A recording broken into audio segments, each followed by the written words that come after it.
Who killed Barry Crane, the renowned professional bridge player known for his numerous titles and successes in the 1970s and 1980s. The mystery surrounding his death on July 5, 1985, in his Los Angeles home, remained unsolved for years, leaving investigators grappling with numerous leads and suspects, but lacking the crucial evidence to make an arrest. As the bridge community world mourned the loss of one of its finest players, the question of who took the life of Barry Crane continued to haunt everyone involved. Hi, and welcome back to our channel. If you are new here, please consider subscribing, as it helps us motivate to create more intriguing content for you.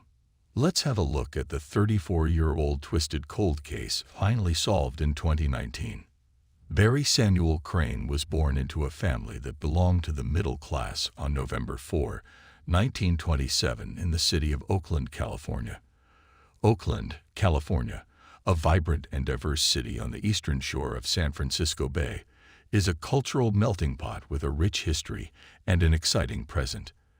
As the largest city in Alameda County and the eighth largest in California, Oakland boasts a unique blend of urban charm, picturesque landscapes, and a thriving art scene.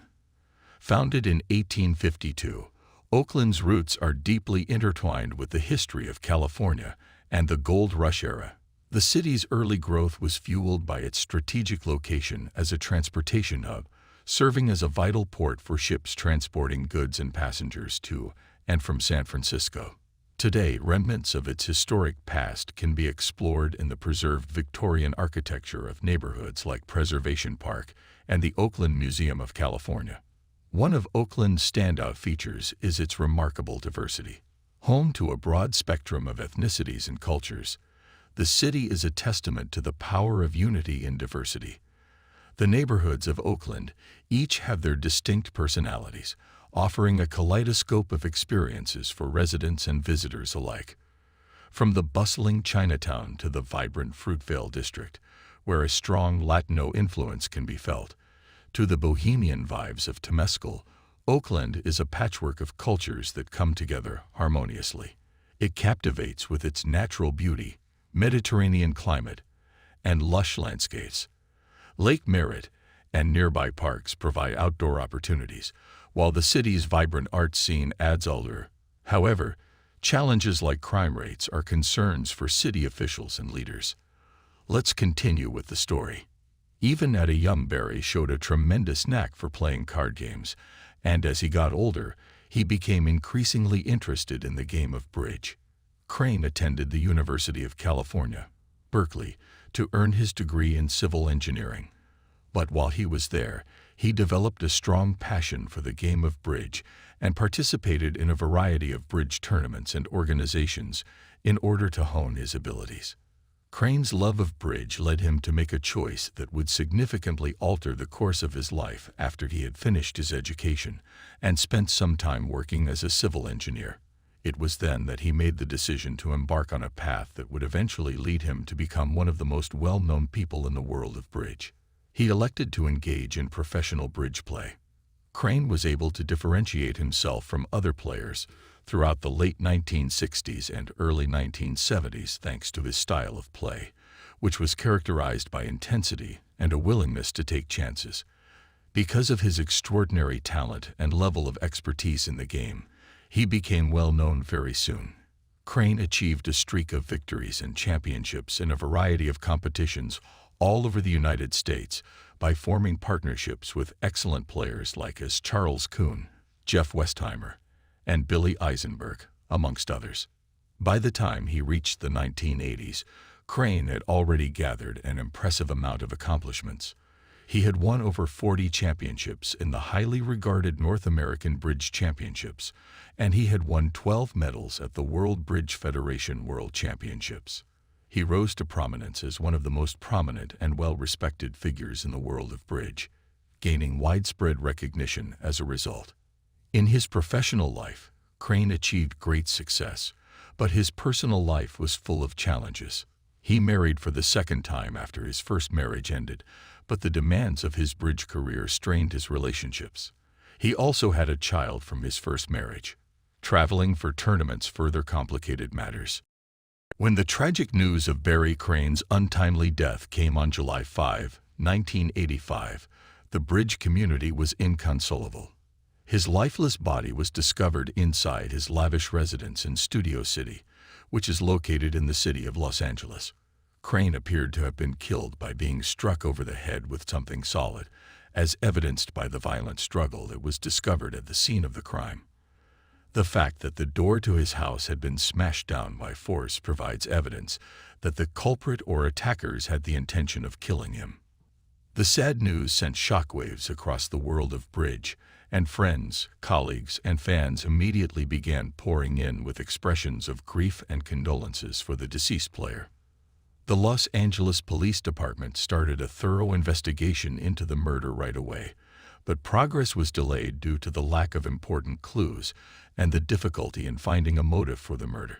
The investigation encountered a substantial barrier in the form of Crane's vast social circle, which consisted of friends and acquaintances from both within and outside of the bridge world. It was difficult to determine a precise motive for the crime, as well as to locate a suspect in the investigation. The investigation became dormant as the weeks moved into months, but the LAPD did not waver in their determination to uncover the truth. In 2006, a detective with the Los Angeles Police Department's robbery homicide section made a request for the evidence, including fingerprints, to be re-examined. Despite this, the second round of testing did not turn up any major advances. The crime was never solved, making it one of the unresolved crimes that has lasted the longest in Hollywood's history. In 2018, the Los Angeles Police Department made a significant discovery in the investigation when they discovered a forensic match to a suspect named Edwin Jerry Hyatt.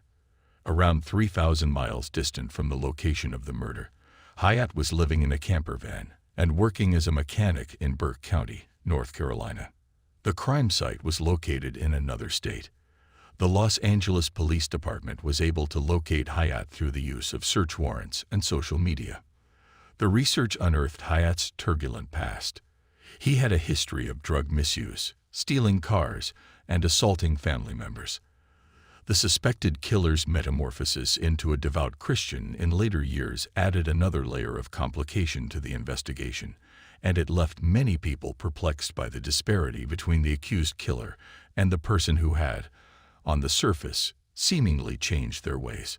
In March 2019, Hyatt admitted to the murder of Barry Crane to the officers investigating the case. The Los Angeles County District Attorney's Office filed an arrest warrant for Hyatt on May 3, 2019, charging him with one count of murder with the special allegation that he used a deadly and dangerous weapon in the commission of the crime. The members of Hyatt's defense team emphasized his religious conversion and his willingness to take responsibility for his conduct over the course of his court appearances. In the beginning, he entered a plea of not guilty, but on October 7, 2021, he changed his plea to guilty and was consequently given a sentence of 12 years in jail. In spite of the conviction, there was still a lot of mystery surrounding the reason for the murder. There have been a number of hypotheses put forward, ranging from the possibility that Crane and Hyatt had a personal connection to the possibility that financial gain was involved. Some people thought that Crane might have known Hyatt, while others thought that Hyatt might have been acting in self-defense. Speculation was rampant about who knew who. The murder of Barry Crane serves as a powerful illustration of the complexities of human nature, as well as the difficulties that law enforcement officials encounter when attempting to solve cold cases. Crane's reputation as a dominant figure in the world of bridge will live on, and the mystery surrounding his tragic demise will continue to capture the public's interest. Crane passed away at an unfortunate age. Even though Edwin Hyatt was found guilty of the crime, it is possible that the specific events that led to Crane's death will never be fully understood. What do you think of this case? Let us know in the comment section below. Also, don't forget to like this video and subscribe to our channel. Thanks for watching.